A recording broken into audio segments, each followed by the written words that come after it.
Hello, I'm William Michael of the Classical Liberal Arts Academy, and recently a friend wrote and asked for some thoughts or explanation on the concept of nature in Aristotle's philosophy, and it's actually a very important topic, very relevant and significant today, but we probably don't recognize it because it's not articulated very clearly, and we're sort of sloppy and careless in our language day to day.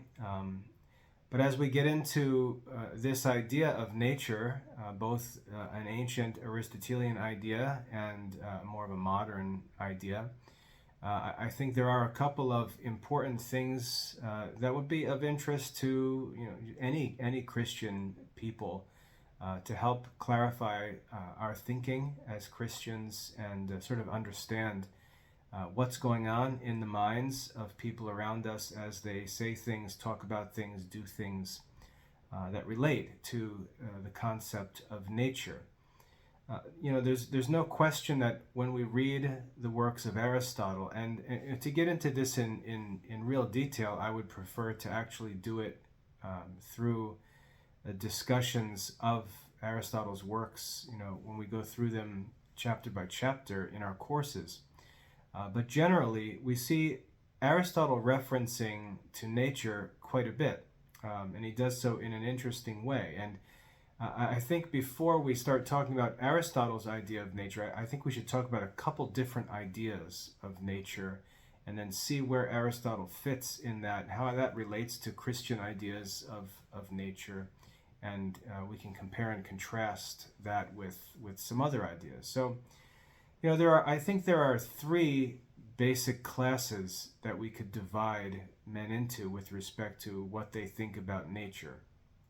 The first class, and bear with me because this is not a prepared lecture or anything like that. I think the first class would be atheists, right, who don't believe that any God exists, or say that they don't believe that any God exists, and yet they look out at this world, and many of them might be natural scientists and so on, and they look out at the natural world. They see that there are certain processes and regular ways in which things occur, what they might consider laws of nature and so on. But they don't believe that there is any divine being behind the scenes working and causing, even creating these things. Many of them believe that nature is eternal, that it just always existed, or you may get some who believe that it appeared because of some event that took place in the universe, whatever that is. But generally speaking, they recognize the natural world, the sensible world, and they deny that anything insensible exists. And we would classify those as atheists. Another group might be the pantheists. Pantheists would be people who don't believe in a personal God, a personal deity. And just thinking about that can be difficult for Christians because we take the idea of a personal God for granted, which is kind of weird, as we'll see in a minute.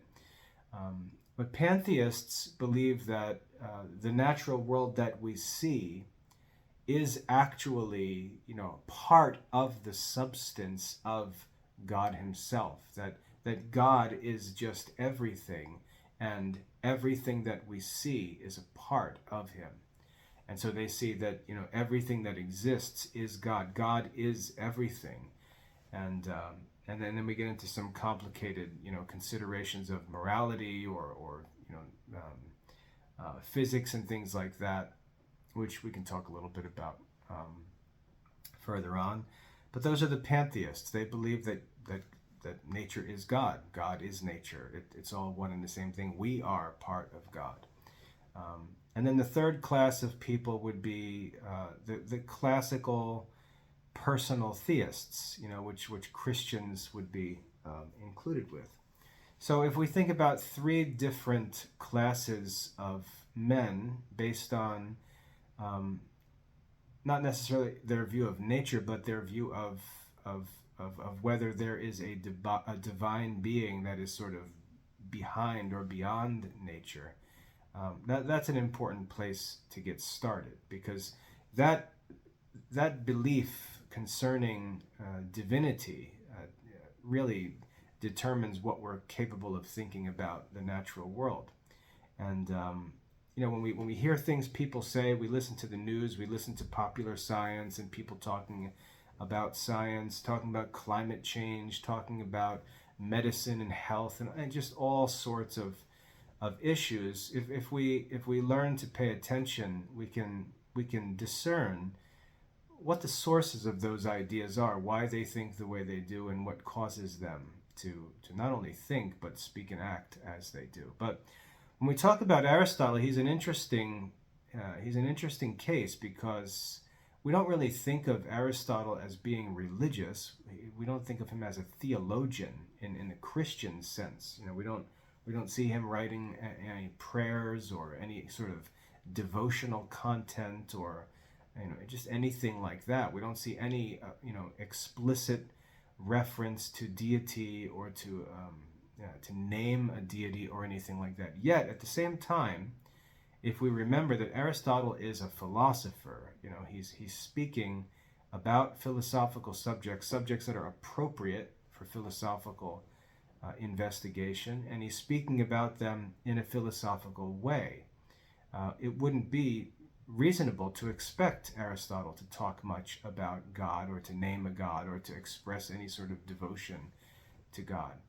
Aristotle is really looking at the concept of God with respect to human reason.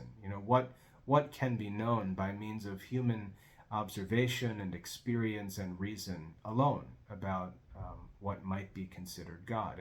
And we know that Aristotle has a number of interesting ways of referring to God. He refers to God as the immovable first mover, the one who initiates all movement in the natural world. He refers to God as the uncaused first cause of all things. So we've got these interesting philosophical descriptions of God, and it's important to note that they're descriptions. They're not definitions, but descriptions of God. And he focuses on some of the attributes of God which are accessible by means of human reason alone, or observation. So Aristotle, we can consider him to be a theist, in the sense that he does teach this notion of a cause, this notion of a mover that's external to nature itself. And therefore he would be classed with Christians as a theist. But again, he's not really attempting to teach any sort of positive systematic theology, and he's not dealing with divine revelation. So there's just much that he's not able to really get into or talk about, nor did he intend to do so, nor should he be expected to do so. We should read him as a philosopher, as St. Thomas did. So when Aristotle talks about nature, it's important to understand this in light of those three different classes. He does not do so as an atheist, and he does not do so as a pantheist. He does not believe that nature is God. He does not believe that nature, produced itself. He argues that that's impossible. There are some issues that we might find that might be a little confusing for Christians. Like we'll often find ancient philosophers, even the good ones, talk about the eternity of matter. But remember, we can't criticize or judge their philosophical conclusions with stuff that we've learned through divine revelation. We can't be anachronistic. We can't take something that was revealed at a certain time and hold people accountable to it who lived before it. Or we can't take information that was revealed, let's say, to the Jewish people, and hold some ancient Egyptian or Greek accountable when that wasn't part of their learning or traditions. So when we read Aristotle, we have to read him as a Gentile living in the 4th century before Christ, outside of Israel, dealing with the stuff that was available to him. And as such, we find him saying things that make him appear to be a theist. But we'll find some things that don't align with Christianity, and that's not because he's some sort of heretic. It's not because he's wrong, even. It's simply because he's working with a limited set of information, a limited body of information, and that's going to lead to different conclusions in philosophy. But when he speaks of nature, again, it's important to realize that when he thinks of the natural world, he thinks of it as something that was produced in some way. He doesn't, again, we don't have a creation story from Aristotle or anything like that. And we have to be really careful as Christians not to read all of our biblical ideas into these things. It's hard for us to sort of strip away from our own thoughts all of the content of divine revelation and try to put ourselves in Aristotle's place and think as he thought. It's very difficult, maybe even impossible. I don't know. But Aristotle was looking at what could be known, what was known at the time, what was capable of being investigated philosophically, and all of his teaching, all of his conclusions are drawn from that information. So when he looked at the natural world, he saw a world that was a part of a universe, but that had an external cause to it, a cause that was outside of it. I think it's safe to argue that he would, accept the idea of intelligent design, that initial first mover, that initial first cause was an intelligent being of some kind. Not sure he would get, beyond that much. I'm sure he would argue that it was rational, whatever it might be. Not sure if he would think of it as being personal, as Christians think of God as a person, or as a trinity of persons. Certainly, he wouldn't understand that concept, but he would understand it to be some sort of intelligent, purposeful force that was working with ends in view, that was forming things and causing things and leading things towards some sort of desirable ends. And we can discern that just by considering Aristotle's moral philosophy, that he considers happiness to be the end of the human life. Atheism, for example, must argue that that's just sort of a nihilistic destruction of everything is the end of the world. There's no happy ending in atheism.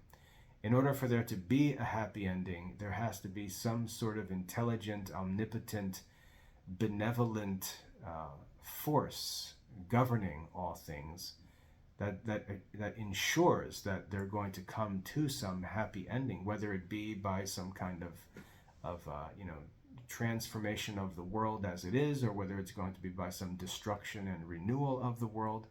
Regardless of the method, that's only possible if there's some sort of powerful, benevolent force that assures us that that's going to come about.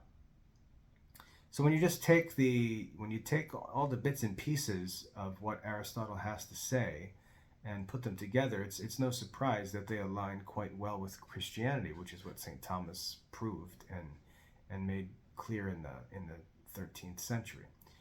But as for this idea of nature, Aristotle sees it as a work of that intelligent designer, whatever that designer might be. It's a work. So if you think, he says there's two different kinds of ends, there's energies and works, talks about that in ethics. The natural world itself is a work of God, of this divine being, whatever it may be. And again, I'm not saying person intentionally, because I'm not sure that Aristotle would ever think in those terms. But the natural world is the work of that first mover, or that first cause. And it's created and governed, these two different actions, creation and government. It's created by not only an intelligent source, or force, I should say, not only intelligent, which even evolutionists might be willing to grant, but also benevolent. And benevolence, doesn't fit into evolution. We can understand why things might necessarily develop according to a principle like survival of the fittest or the natural selection. But as to the goodness in the world, like the colors of flowers and things like that, the fragrance of flowers, the sounds of birds singing, the tastes of foods, there's no way to explain these things. I'm sure there are attempts to explain them, but there's no way to explain them that's more satisfactory than explaining them to be the works of a benevolent creator or designer. So when Aristotle talks about nature, everything that exists, he believes, was caused by this intelligent, benevolent source, whatever it may be. And therefore, when we look at things, and this is what he explains in the begin as we get into natural philosophy, he says, when we study or investigate the natural world, believing that there is an intelligent and benevolent creator and governor, not just creator, we understand that there must exist an order in things in the natural world. There must exist an order. There must exist a design. And our job is simply to try to discover and learn that design. Nature is not something that's chaotic. It's not a chaos that we have to bring into order. It has already been brought into order, and we're simply the keepers of it. We're the custodians of the natural world. We're part of the natural world. Aristotle, I'm pretty sure, would agree that we are the supreme being in the natural world, in that we have reason. But we learn of the order of the world through study. We discover the order that already exists, which is present in the natural world because of its intelligent design. And then our job is simply to try to keep things according to that order and not allow,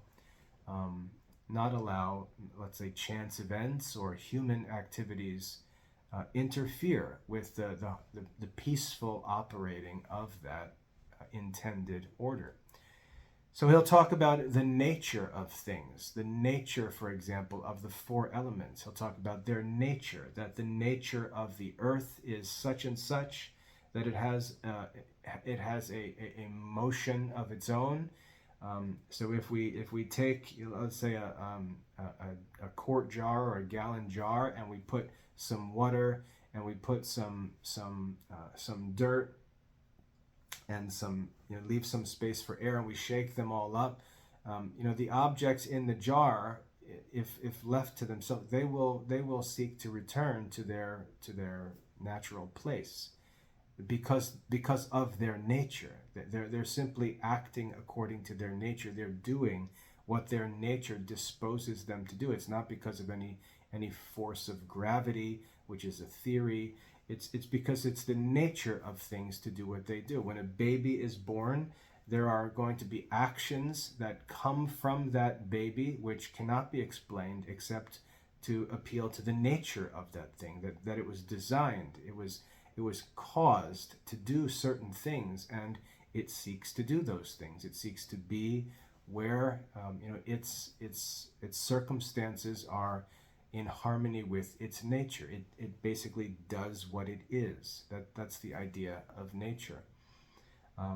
So in everything that exists, there is a nature designed into it, almost programmed into it, to use like a modern computer comparison. And that's true of everything in the natural world. Everything from the elements all the way to whole living organisms. They have a nature and they do what they do. Dogs do what they do. Cats do what they do. Different kinds of dogs do what they do. They have different natures. People have different natures. Some might argue that races of people have different natures. Plants and stones and trees, they all have different natures, and by that natural order, they produce the ends for which they were designed. Normally, when things go bad, it's because we screw them up. If I go out into the back gardens and I decide to do things in ways that are contrary or disagreeable to nature, I won't produce any fruit. But if I can study to understand the order that exists in nature, and I can sort of provide all of the different plants or provide all of the animals on the farm with the opportunity to do what they're capable of doing.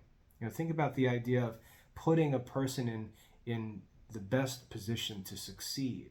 We're really recognizing this person has unique interests and talents and abilities, and we're not going to make that person succeed. That's not possible, but we can help to make it possible for that person to simply be what he is and do what he can be. The old army slogan is "Be all that you can be." That's the idea. If you have this sense of duty and vocation, and you're trying to find where and how you can be what you are, it might be to join the army and be all you can be, to fulfill your potential, the nature that's peculiarly yours. So that idea that there's this intelligent design working through nature, and it's our job to study, to understand, to discover that order, and then to try and prevent it from being hindered in any way. That's really Aristotle's idea of nature. It helps us to understand classical medicine, for example, because in classical medicine, it's understood, sort of taken for granted, that things naturally are healthy. And normally when health is lost, there's some unnatural cause that is actually preventing the organisms from doing what they want to do. And the job of the physician is to try to identify what the cause of the disease is, what's actually causing nature not to function as it should, and to remove that cause and allow nature to recover and produce its intended effects, its natural effects. And so the classical physician is coming in, and he's going to try to figure out what the cause of the problem is. So for example, if we have a person who's obese and they've got some sort of health problem that's being caused by overeating, let's say high blood sugar, a classical physician is not going to start injecting insulin and trying to make changes to the person's body, to control the symptoms and have an appearance of health. The physician is going to say, look, this is a very simple problem. You're eating things that the human body is not intended to eat, and you're eating a quantity of things that the human body is not intended to consume. And by doing that, you are artificially creating a set of circumstances which interferes with the natural operations of the organs of your body, and that is causing your body to effectively die. And so the solution to this problem is not to try to lower your blood sugar by injecting a chemical into your body or do something that's more artificial and unnatural, but to simply remove the cause of this disease that's interfering with nature. That's the theory and approach of, let's say, Hippocrates, a classical physician, or Galen in Roman times. So that's the idea. When you believe that nature is intelligent, then you believe that it's basically our way it's basically our job to get out of its way and stay out of its way. So if, again, in the gardens, we remove weeds because we desire certain plants to grow, and we recognize that if anything is just allowed to happen in the garden, other things will grow and begin to withdraw moisture and nutrients that cause the other plants that we desire to grow to struggle. Some may have stronger natures than others. We call it being hardy in the gardens.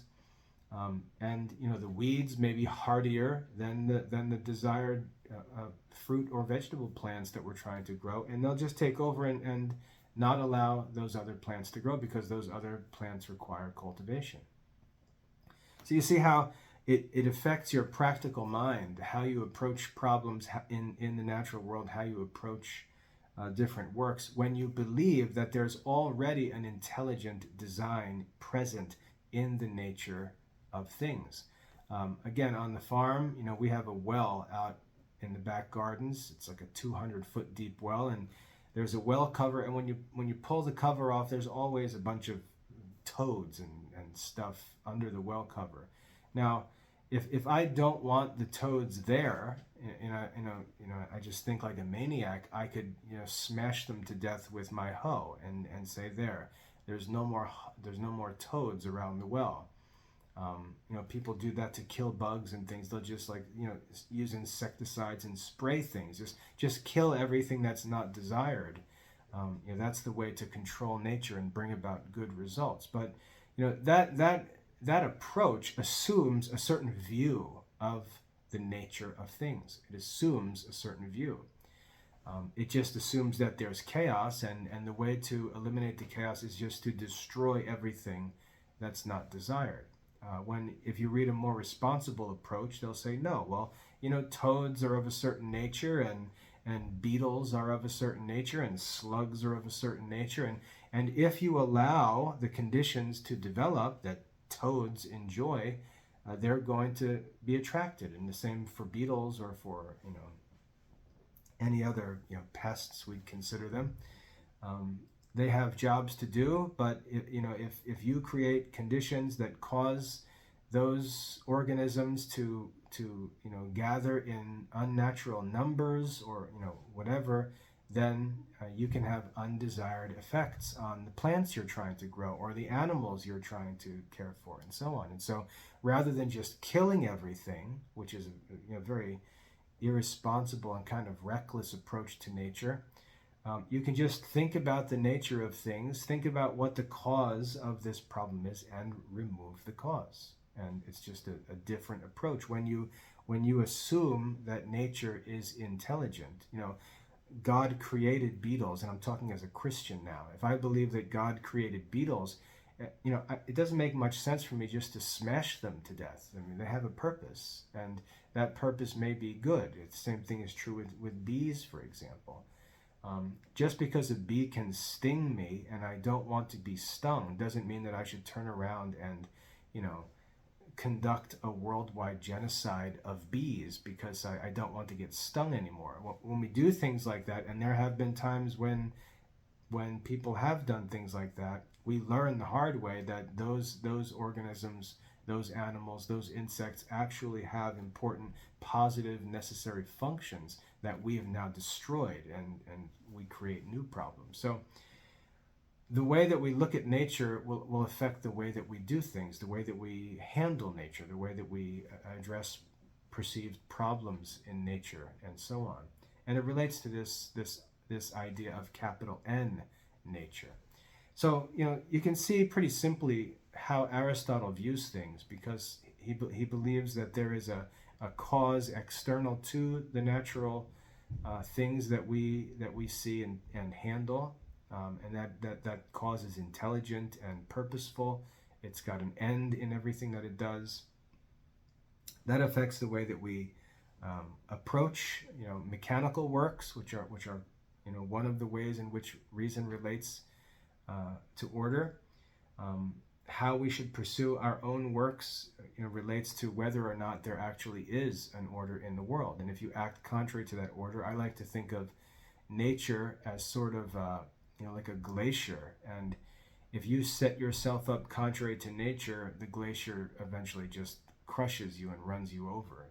By bringing yourself into harmony with nature, that's where you actually flourish as a human being, because your own life is in harmony with the natural world, and in that sense is sort of in line with the intention and design of the Creator. So anyway, now again, it helps to compare and contrast those ideas with other ideas. I mentioned pantheism before, and pantheism was a common belief. Stoics, for example, were pantheists. They believed that God was just everything. That's where the Stoic mentality comes from. You see how the philosophy, the theory of nature affects the theory of morality. Because the world, because everything is God, then everything is good. So whatever happens is good. If a tornado runs through your town and tears everything to shreds, it's just God. It's good. And the right response to it, this is where the Stoic morals come from, the right response is to be happy because everything is as it should be. And that's what it means to be happy. To be wise means to accept that everything in your life is as it should be, to not set your expectations contrary to nature or beyond nature, which is the cause of vexation, but to keep your desires under control so that you're never vexed and that you live at peace with God, which is nature. So we find that in Stoicism, but in modern philosophy, you can find that in the teaching of the philosopher Spinoza. Baruch Spinoza was a pantheist.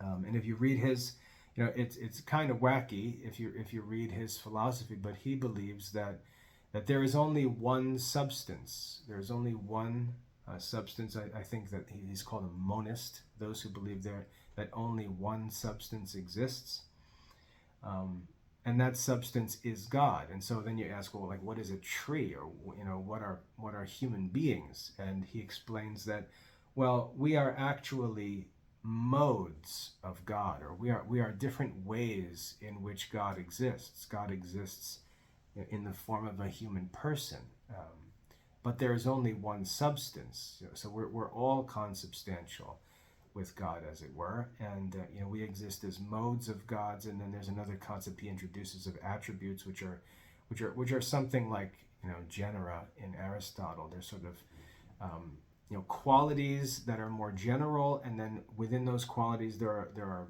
more specific modes is the term that he uses. Similar, if you want to compare it to Aristotle, like primary substances, but that's getting too deep, I think. But the idea of pantheism, ancient pantheism or more modern pantheism, you can read Spinoza. He explains this in his work titled Ethics. He talks about this pantheistic idea of the world, and it leads to the same moral conclusions, that if we believe that the world is God, that there's only one substance and we're just modes of God, well then the morality is that everything is kind of the only way that it can be. Everything is determined more or less, and we're just a part of nature ourselves. And therefore, we've got to see our passions as sort of the causes of our unhappiness. And if we can learn to live according to reason, just sort of accepting everything as the way it is, well, that's essentially happiness. So that's the philosophy of Spinoza. And you'll find many people think like that. Sometimes you'll hear people say things like, well, I believe there's a purpose for everything. And they're not expressing, when they say that, they're not saying they believe that some personal intelligent creator has a purpose in this event. Sometimes they're saying that things happen the way they do because it's necessary for them to do so, and therefore I'm not going to get upset about it. That's really sort of that Stoic pantheism. So anyway, pantheism looks at the natural world differently. We might say that it elevates nature even higher because it views nature as being one with God. Or we may say that it brings God down, that it looks at God in an inferior way because it equates God with nature. So it's sort of confusing whether you look at pantheism from the perspective of nature or from God. Most people who talk today, who try to get into conservation movements and things like that, they almost deify the natural world. Like we might think of some sort of Native American view of nature as like the God, and where we offer sacrifices to nature and pray to Mother Nature, that kind of an idea. That's really getting into pantheism, where we're equating the power that controls all things with nature itself. That's pantheism. And then lastly, we have atheism, right? Atheism just believes that there is no creative force, there is no intelligent force, directing things. There's no will of God that we need to concern ourselves with. The world is just as it is. Man is the measure of all things, and if I want to get a bulldozer out and just clear out this 20 acres of woods over here, it's not for me to worry whether that's going to displease the gods or upset the Creator. There's no such thing. And so you can see how atheism, really leads to a nihilism, right? Which is just that we do what we want for a time. We're all going to disappear. Nothing really matters. And then, for the meantime, when they get into morality, atheists, nihilists, they'll try to make an argument that morality is just useful. It's good to be moral because it helps us to enjoy, let's say, a peaceful life free of pain. The ancient Epicureans were atheists. They denied that there was any spiritual power that created things. They denied ex nihilo creation, for example, that the world could have been produced out of nothing by some omnipotent power, some divine being. The Epicurean argument is that nothing comes from nothing. You can read Epicurean philosophy in a work by a philosopher named Lucretius. He wrote a work titled On the Nature of Things, an ancient work which teaches the Epicurean philosophy and view of the origin of the world and things. They believe everything happens out of necessary natural causes. They really don't even attempt, if they're good philosophers, they won't even attempt to explain the origin of things because they'll just say it doesn't matter. Like, what would it matter anyway? If things are the way they are and I live for 70 years, like, who really cares? You get this phrase we see in the Gospel or in the New Testament, let's eat, drink, and be merry because tomorrow we die. Who cares, right? There's no point tormenting ourselves with this attempt to try to understand the beginnings or the ends of the world. It would be best for us just to live, try to avoid pain that's avoidable, enjoy whatever pleasure is available. And again, that doesn't mean live an immoral, filthy life, because most immoral behavior, even though it may be pleasurable for a moment, ends up being painful in its consequences. So it can be a moral lifestyle. You'll often find, if you read the Stoic philosopher Seneca, he likes to compare and draw some positive teachings from Epicurean philosophers, and you'll see that it's possible to be a morally good person and be an Epicurean. And we see people like that today. We see atheists who are considered moral people, good people, because they don't bother others. They invest in charitable works and do good deeds and things like that. But their reasoning for it is just that doing good is better than doing bad, because doing bad ends up bringing undesirable consequences that should just be avoided. And they argue that you don't need God for that. You don't need a religion for that. You just need common sense just to realize that going out and stealing things from people or committing adultery is going to bring you far worse consequences than any pleasure. So it's considered reasonable for atheism to have a limited morality. But anyway, the original question was about Aristotle's understanding of nature and how it compares to other views of nature, things we hear today. And I think if you get those three different classes of philosophy in mind, with respect to whether they believe in a deity or not, theism, pantheism, and atheism, it helps you to have a grid through which to look at things that people say about nature and about the natural world and about our interaction with the natural world, our relation to the natural world, how we should attempt or not attempt to control or influence the natural world, and to the degree that we actually have a coherent philosophy of life, we'll be able to develop a coherent moral life. We'll be able to develop practical methods and things that actually make sense together and don't contradict other things we say and do. And this is one of the problems we run into in modern society, is that it's just so sloppy and lazy and careless, because we're often, we're not having a gathering of philosophers to talk about these things. We're often talking about these things like on social media or in just everyday common conversation. And you've got people talking about things that they've never really even taken time to think through. Like, for example, we'll have, atheists talking about evolution. And they'll talk about how, the survival of the fittest, and how the strong survive, and how all of the weak things are cut out. And the idea there, I would think, is that everything must be getting better, right? Everything must be going from weaker to stronger, from inferior to superior. There must be a progression of everything getting better. And yet the same people who argue for something like that will turn around and argue that the world is about to end, and there's global warming, and we need to change everything, and if we don't act now and do this or do that, that everything is going to be destroyed.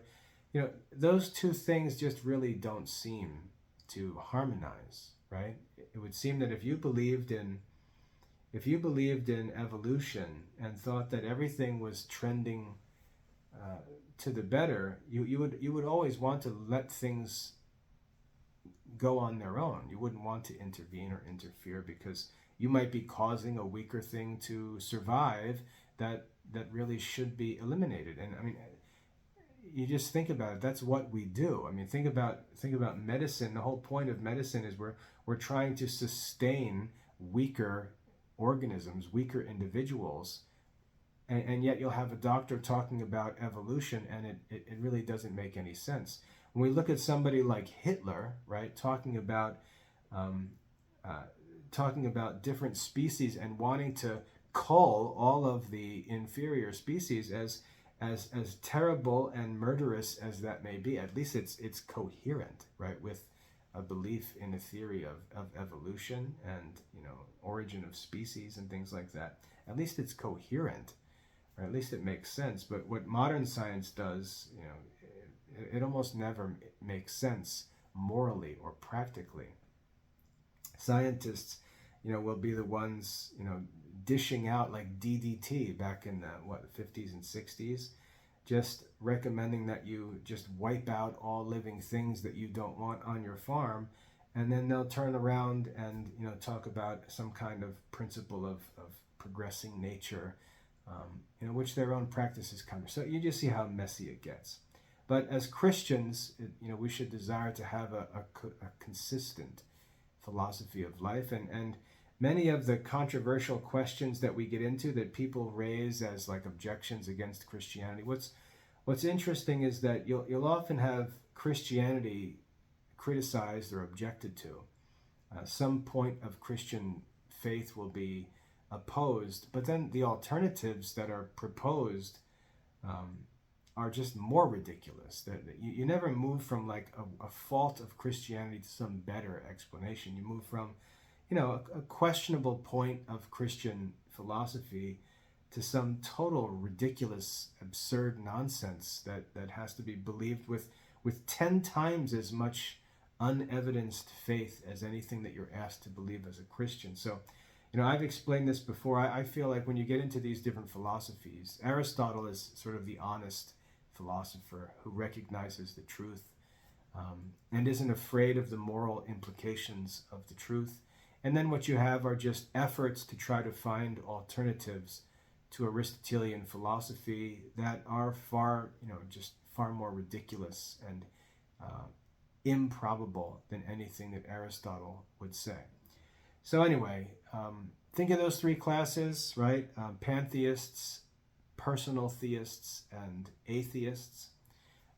Think about those ideas as the real origins of our thoughts on nature and what nature is, and how our thoughts of nature affect our interaction with it. And then if you want to get more into these things and read, obviously, to study classical theism and Aristotle's idea of nature, you would just read the philosophical works of Aristotle, which are available to us.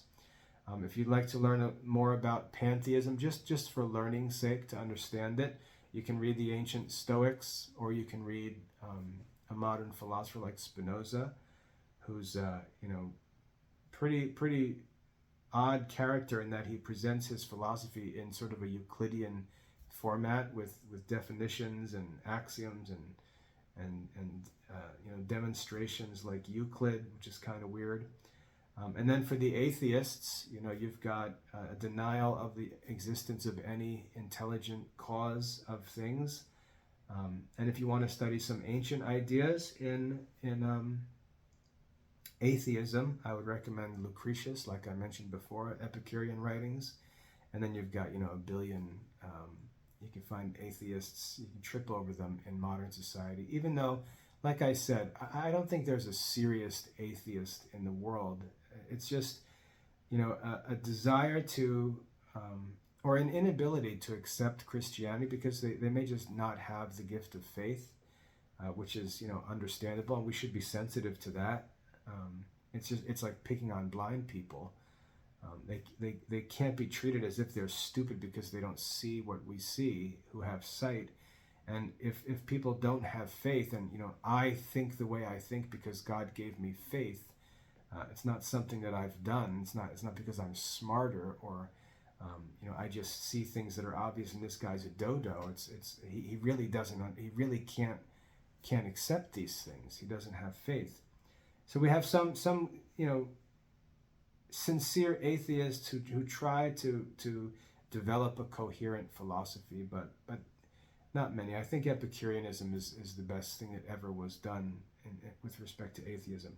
And just as another contemporary issue, when we come into modern controversies like evolution, modern scientific theories like atomic theory and gravity and things like that, what I challenge you to do is think about these theories and just ask, how do they relate to these initial assumptions about the existence and nature of the deity? How do they relate?